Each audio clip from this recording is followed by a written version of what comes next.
Welcome to Rise with AI, the podcast that spotlights trailblazers in e-learning and professional training, empowering you to reach new heights, create lasting impact, scale your vision, and empower others. I'm a host, and today we're joined by Dr. Sonia Murrey, founder and CEO of Jump First, a company dedicated to helping high-performing founders, execs, and creatives transform their expertise into powerful mentorship programs and coaching offers. With a PhD and over a decade of experience for shifting the outdated education systems, Dr. Sonia is on a mission to reach 10 million people by 2027 through both free trainings and high-impact premium offers. So, Dr. Sonia, it's such an honor to have you here with us today. Let's kick things off with something fun. You have led so many purposeful conversations around legacy and leadership. What's a moment in your journey, right, that make you feel, yes, this is exactly what I'm meant to be doing? That's a great question. First of all, I'm super excited to be here. I appreciate this platform and this opportunity. And I love sharing these things, that are, yes, it's like the business side of stuff, but also I love that you delve into personal things too, because I think they go hand in hand, especially in 2025. I think to answer your question, that's exactly it. It's the feeling of fulfillment that you get that I always tell people, it's kind of indescribable, but this feeling that you get of helping other people. When you wake up, you know that the things that you're going to share from your life experiences are going to create impact, and not just one person, but it's a ripple effect, right? And so when I see other people who are living their purposes and following their dreams and their passions and being able to utilize the things that we're teaching inside of my program, inside of their businesses, and then to see them flourish is just that indescribable feeling. And like I said, it goes back to being 2025. There is this balance and also interconnectedness of business and personal brands, right? They're going hand in hand these days. And so that makes me excited. Love that. So, what is the definition of personal brand for you? That's another excellent question. Of course, I know it's going to be full of excellent questions during our time together. Personal brand for me is allowing people the space and opportunity to really get to know who you are. It's not just, it's something that transcends the business side of things. And it's also this delicate balance between oversharing and sharing what's necessary. And I know, over the last couple of years, especially since COVID happened, people have been using the word authenticity and transparency, and we're kind of seeing it start to get washed out with an overshare. And so I think for personal branding is really about, again, transcending the business side of things and allowing yourself to be free in a space and in a way where people can get to know your personality, get to know your story, why you started, as your space to be inspirational, and to provide additional background for people to feel safe enough in sharing their own story. I think that's really what personal brand is about for me. Love that. Yeah, I totally agree about that oversharing. I think we've all seen a lot of creators that went through that transition. So I'm curious to know, you have coached a wide range of clients, from executive to also creatives. So what's one unexpected moment from a coaching session that actually showed you the true power of sharing knowledge? So good. It goes back to this personal brand, right? And this personal story. So inside of my coaching sessions, we get a little personal because, of course, in helping people to package their knowledge and their lived experiences into courses and luxury and coaching brands, we got to talk about their story and their background.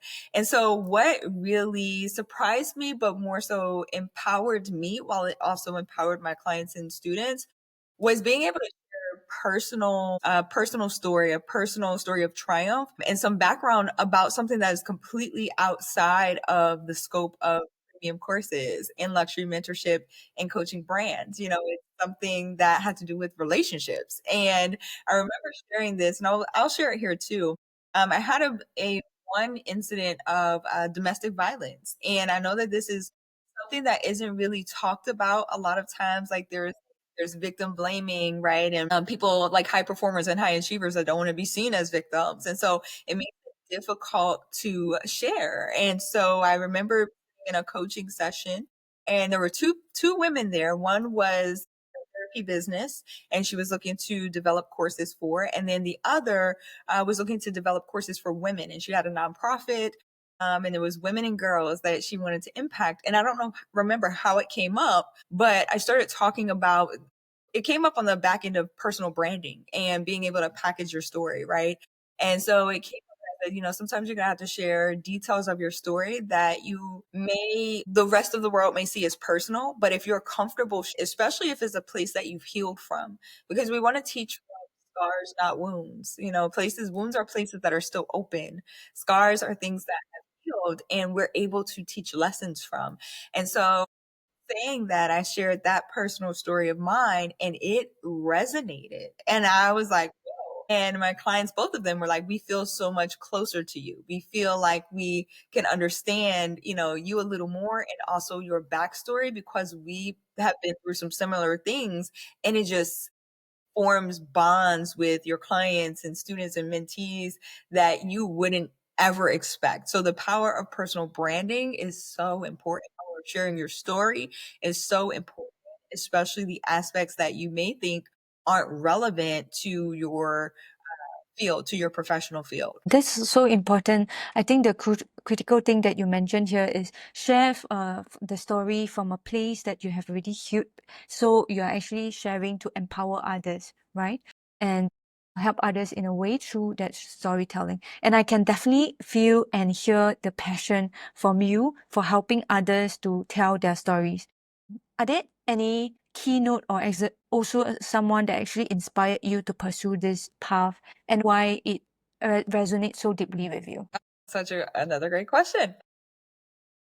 I would say that this is something that I've been around my entire life. Like even from a little girl, I can remember going to Sunday school, church all the time. We stayed in church all the time. It was like Sunday, Wednesday, Tuesday, right? And as a kid, you're like, okay, I get it. But it was always around like teaching and learning and studying. And so I would say that that really had a huge impact. Like my pastors, definitely my mom as well. Like literally, I remember talking to her one day, or she shared a story with me one day about something that happened to her in her childhood.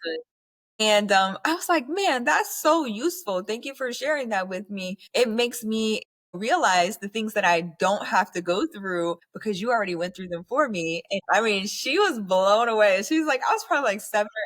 And I just remember her being like, oh my God, like I'm raising you.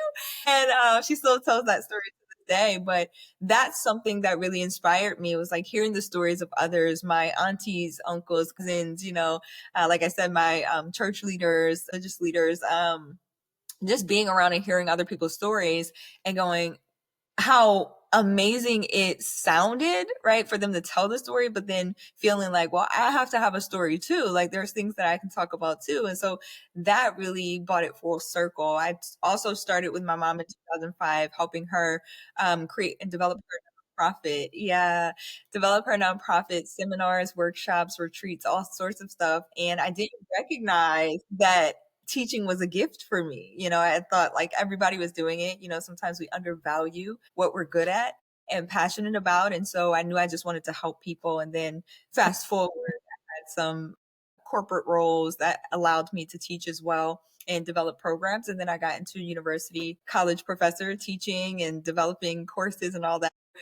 Storytelling and teaching. It was like ingrained since a child. I love it. Yeah, so if we actually wind back time, right, to Dr. Sonia when she was a child and she's looking at you right now, what will she say? Don't make me cry on here, Someone who is very proud of who it is that she's become, very proud of the way that she's navigated difficulties and challenges and continue to overcome to be an example of legacy, creation, independence, and freedom. It's definitely someone who I actually have a picture of me as a kid hanging up and I look at her often. Yeah, I know. And I would encourage anybody to do that because you look at yourself and it's like, man, I never would have. You always imagine as a kid that you're going to do great things, but you don't really know until you do them. And then looking back, it's like, oh, I remember when I was that age and she would be really proud of me today, of all that I've accomplished. Because sometimes we're going through life trying to figure it out, and I always say that no one has it all figured out. And so I can imagine 20 years from now, if I ask myself the same question, I'm going to be proud as well. I'm going to do my best to keep going and do things that my future self would be proud of. I don't want to leave this world or this earth having not used my full potential and lived up to my purpose. Wow, that's beautiful. Yeah, I love that. Thank you so much for sharing. Yeah, it's a good tip. Also, to honor our child. I actually haven't thought of that, but yes, I think that's also very powerful. During your time as a founder, there probably are instances where you are really struggling and face some challenges. What were some of the moments that you went through, and some of the things that you actually helped to pull you through? Man, so many challenges, but also so many triumphs. Here's how I look at challenges. I look at them as opportunities to grow, right? And so we have two options. We can look at challenges as, oh my God, this is the worst thing happening to me. It's so negative. Or we can look at challenges as positive and say, this is happening for my benefit. This is actually growing me and developing my character. And not just because I know everybody says it's for character development. And sometimes not every challenge face is necessary. Sometimes we have to own our mistakes. We knew we should have went to right and we took a left instead. And so, it's one of those things, though, still understanding that every challenge is an opportunity for us to grow in our next level. Like we just step into it, the next level. But a lot of people, because they're holding on to past mistakes and regret and seeing things as failure, it causes people to either stop, procrastinate, right? Or just never step into or have the boldness or the courage to step into the next level. So one of the things that I know, one of the challenges to answer your question was really feeling worthy enough to charge premium prices when I first started. I was significantly undervaluing and underpricing my programs, and that caused a lot of ripple effects. So for instance, even though, I had the degrees and the experience coming into the online space, it made me not very sure of how it would play out because that was new for me. Like, how do I market this thing? I'm new to online. I've just been posting, pictures of my vacations on social media for my friends. What's this thing, that I have to do now? And so it caused me to feel a little like not discouraged, but I didn't feel worthy enough. And I felt like I had to work up to it, and hiring different mentors and coaches. That was kind of what preaching at the time, or telling me like, hey, start out low and then work your way up to it because no one knows you yet. And I'm like, at some point inside of me, there was a conviction to go, we can't keep doing this because I was attracting some of the wrong people to my programs. And when I say wrong people, there were people aligned with my message or weren't aligned with where I was taking the company, like my vision. And so they were coming in and slacking off or not doing the work or causing issues, And so I said, I don't want this anymore. I don't want to hate my business. I didn't leave corporate to do this. Like, I want the freedom that comes with owning a business, Like, I want to build what I want, what I desire. And so that challenge at the time, it made me not want to get out of bed in the morning to run my business. And I was like, something has to change. And so there was this conviction of you need to stop listening to mainstream advice and go against the grain and charge your worth. And so that is a message that you'll hear repeatedly, like inside of my businesses and my business and programs, because it's one of those things is you got to charge your worth from the very beginning. Don't even listen to people telling you should charge $7 or $27. Like, no, what is it worth? And so we're not charging based on the time we spent. We're not charging based on whether or not people know us. We're charging based on the value of the transformation we know we can provide for other Yes. people. That's where real impact happens. Yeah. Beautiful. So you literally declared to the universe that I have enough of this, and then now I'm gonna shift, okay, the reality for myself. So amazing, which is a good segue for the next question. You have emphasized that everyone should actually have, everyone has a story to tell while they're still here, right? We should also share and build our legacy. So why is it so critical for high achievers to actually share their story, and what happens if they don't actually share their expertise in today's fast evolving landscape? So excellent. So High achievers specifically, like we are trailblazers. We are the people to take the risk, to take the chances, to fall down 10 times, okay, and get back up 20. Like we just have it in us to want to be problem solvers. And that was another reason I undercharged for the value of transformation that I bring, because growing up in a life of service is typically where you find high achievers, like always serving, always going, never stopping, wanting to help so many people before they help themselves, right? And so it is very important for high achievers to share their stories for that reason. But also, let's package this thing up into the format of something that we can put a premium price point on, because you want to make sure that the people coming in, the people that you are servicing, aren't just taking the information and doing nothing with it. Right? Like the value of transformation is what it's about. And so I found when I started premium prices, people were taking action, and they were taking action faster. And so for high performers, that's one of the things, like not sharing your story in the right way to the right audience is always going to make you feel, as a high performer, and this is specifically for high performers, high achievers, is going to make you feel like you're not doing enough, right? It's going to make you start to feel defeated. It's going to make you start to feel like, am I doing the right thing? Is this purposeful? When you think about it, like think about the people that you give advice to on the daily. They're asking for advice, but how often do we go back and say, how'd that work out? Not very often, because we know that they're going to come back and ask for the same advice. So when you start packaging your story in a way that you can then charge premium prices for it and reach people globally, not just in your local vicinity, the game changes. You start to feel like you are actually more in your purpose and living up to this type of service that you want to provide, that level of service you really want to provide. As a high performer, high achiever, you want to provide top tier service all the time. And sometimes we do it for free, and it doesn't have the Mm. effect that we want it to have. But in premium courses, it does. It does. Yeah, yes, the part where you mentioned about doing it for free or just lowering our value, that is such a painful memory. I think most people perhaps they struggle, right, with crafting compelling stories. What do you think is the root cause of this? And any tips that you can actually share out there? Sure. So the root cause of crafting stories that are not compelling is you don't either, number one, you don't believe in what it is that you do and the gifts that you bring to the table. Or number two, you're in the wrong rooms. That's the main reason. You're telling your story in the wrong rooms. You have to get in the rooms with people who can benefit from what it is, the value of the transformation that you provide. That has been That's the number one thing. You gotta believe Mm, in what it is that you are providing, the mm. value of the transformation you're providing, and you also need to be in the right rooms with the right people.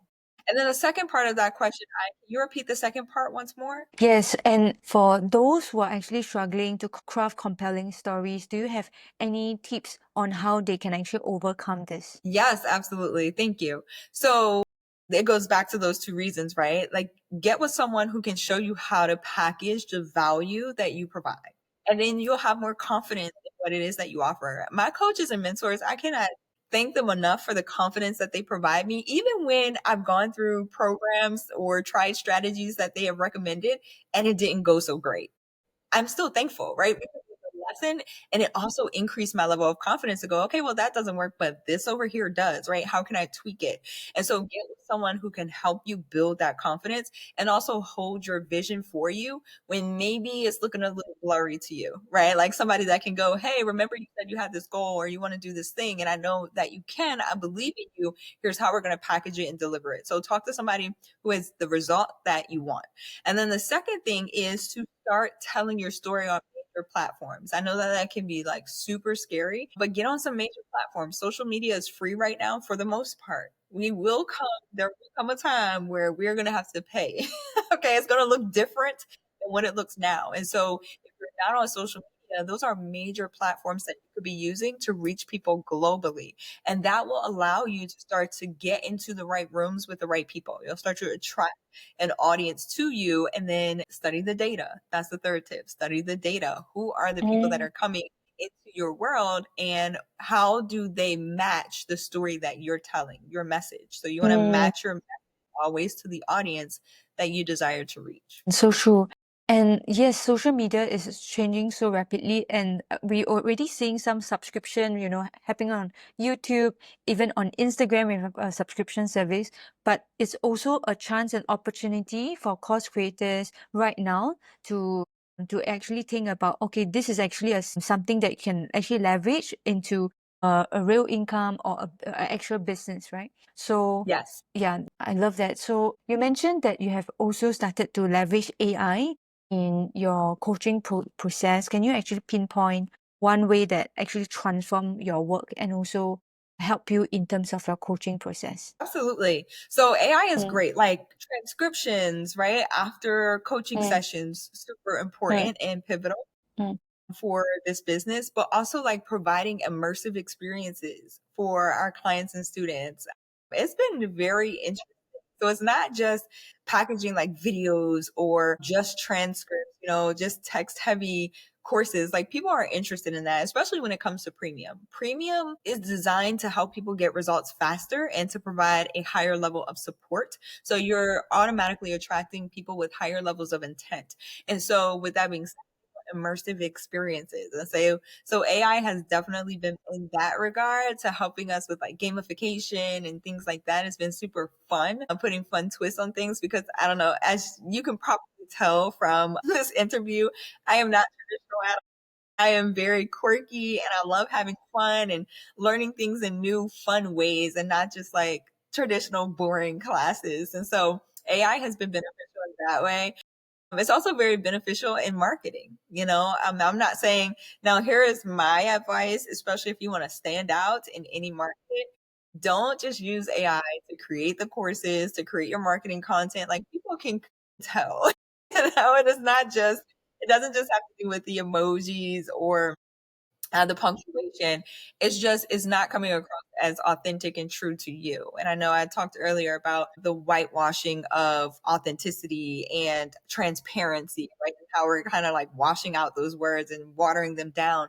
And so I really want to highlight that if you want to stand out, you have to bring you to the table. How do you speak, right? How do you tell your story to which audience? And so AI can be very, very beneficial when it comes to generating ideas, but it should be in your voice. It should be in your using your story, but it's great for generating ideas. It's great for, breaking down long form content into shorter clips, things like that we use for our marketing, but not generating, the entire transcript and all of not the transcript, not generating the entire like wording for what it is that we're going to say and how we're going to put it together. So it's always reviewed by a human who understands the value of our company. Yeah. Makes sense. And I find that you are so full of like fun and you just exude, yeah, a lot of Thank you. enjoyment. Like just talking to you, I can imagine, oh, in a course, there's probably gonna be, yeah, so much things going on, but in a fun way. Thank you. But because if it's not fun, how can you learn, right? The children Exactly. only, yeah, learn when it's only fun. So I love that you are actually adding all this new addition to education and also to making sure that the course create the students are also learning in their process. Thank you. So can you share with us also a little bit more on the students in your current cohort, or what are some of the characteristic that you actually see that they actually possess that will make them a very successful student or graduate? Yeah, great. So definitely higher intent, right? Like I mentioned before, they have a higher Mm, intent to get the result. Like they want it. And so there's less hand holding. I'll say this, what separates premium courses from traditional courses, way less hand holding. People who are going to pay higher price points inherently get better results. I always say that. They just do because they are so committed and so invested. Think about it.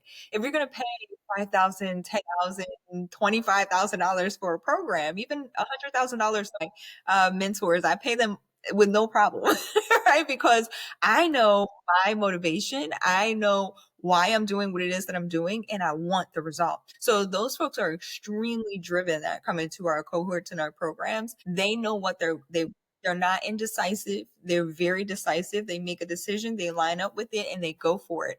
And most successful people do. And I think Napoleon Hill said that, and I don't want to like misquote him, but he said something to the effect of successful people make decisions fast, right? And they change them slowly. And so they're going to make up their minds. So the people that come inside of our cohorts and programs, decisive, committed, invested in their own success, and less hand holding, which is great. Okay. As a premium course creator, I will always advocate for it. Still walking people through the process, but they show up wanting to learn and wanting to be committed to their success. And it's not a hobby for them. Their success is important to them because it's important for the impact that they're making in other people's lives. Some of them start business. Others are like business yet, but I want one. And so this is a way for them to grow and scale very quickly. So those are some of the characteristics. I love that. Oh my, it sounds like you're talking to me. So, okay, I love that. maybe I might be. And you personally, I actually spent, I think, over 100 grand in education. Just it's not even traditional education. It's really just upskilling. So I totally understand what you're talking about. You just want to learn, but I think most importantly is also taking the action and having that really the mission that is beyond yourself. So when the tough time comes, you know that why you are still doing the hard work, right? Exactly. That's exactly right. Definitely, again, the mission beyond yourself. I love the way that you put that. And a vision beyond what you think is achievable. Like that keeps you showing up. You know, I mean, when we created the vision of reaching 10 million people by 2027, I was like, we're gonna do it, you know? We're gonna do it. And some of my team was looking at me like, okay. So it has to be like, yes, having a mission, that is, something that you really believe in beyond the money, beyond like all that superficial stuff. Very, very at the root of what is the value of the transformation? What's the value of the impact that you're making? And then having that vision that is beyond what you think is possible is going to keep you showing up, keep you wanting more, keep you hungry, and keep you going. And when I think you mentioned also at the early stage of actually scaling, you have probably also went through quite a little bit. I would love for you to also share to the audience who might be also starting out a journey of also crafting their own course or even starting their own entrepreneurship. What are some of the advice that you can actually give to these people? Awesome. Don't give up. Don't give up. You're going to come into so many. I'm so serious. There have been so many times, you think about it and you're like, do I quit? Like, I'm tired, but you think about, again, back to like that mission and vision that we just talked about, and just don't give up. Like, know that challenges will come, but also opportunities will come. And it's all about, like I said earlier, how you look at them. All right. Even when the challenges come, is this a negative experience really? Or is this something that is leveling me up? If you know your mission and you know your vision, your challenges are always going to be something that's leveling you up.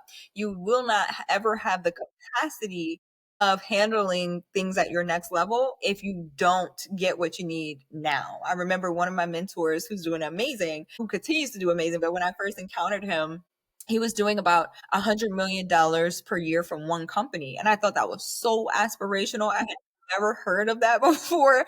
And it made me step into like who I could be, right? I'm like, oh, I didn't know that was possible. Let me big up my goals because what? It just expanded my brain. And so get around people who do that for you, who elevate your vision, who elevate your mission and make much bigger. Like I promise you that will make you want to go so much harder, but not even like work harder, just expand your vision, expand what you know is possible. Like that is one of the most important things, pieces of advice that I can give anybody. Do not hesitate when it comes to investing in yourself at bigger and larger levels. And so that mentor, one thing he told me, he's like, we get lawsuits like pretty much every other week. And I wouldn't have the capacity to deal with that if I had not gone through the trials and tests that I went through early on, like, refunds and all of those things, right? He's like, I wouldn't have the capacity to deal with stuff at this level, at the $100 million per year level. And I'm like,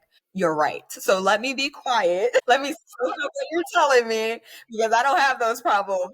There's that. Yes. I love that. Yes. So surrounding yourself with high achieving successful people who actually not just successful, just monetary terms, but in their mindset, they have the growth mindset. Awesome. So I think I want to throw you, I don't want to throw you off the wagon, but maybe just a question that might raise your stake. So what is actually at stake here if you don't reach that goal? Oh my gosh, everything. Like your purpose. Okay, your purpose. Like the reason that you are here.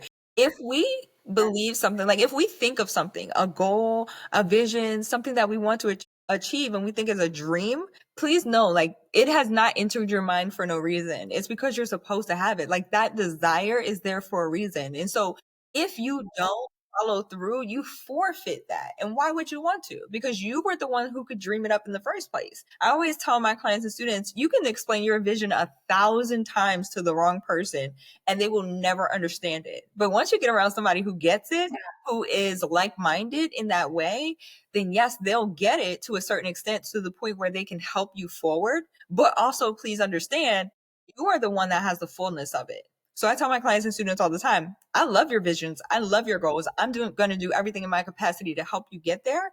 But please understand, you are the person that can see it in living color. You're the only person because it was given to you. And so when you don't follow through on taking steps towards that, you are forfeiting this big, bright future and this goal and this desire that you can have if you just take the steps, you know? And it's a lot of times it starts with just taking the step that's right in front of you, that one that you can see.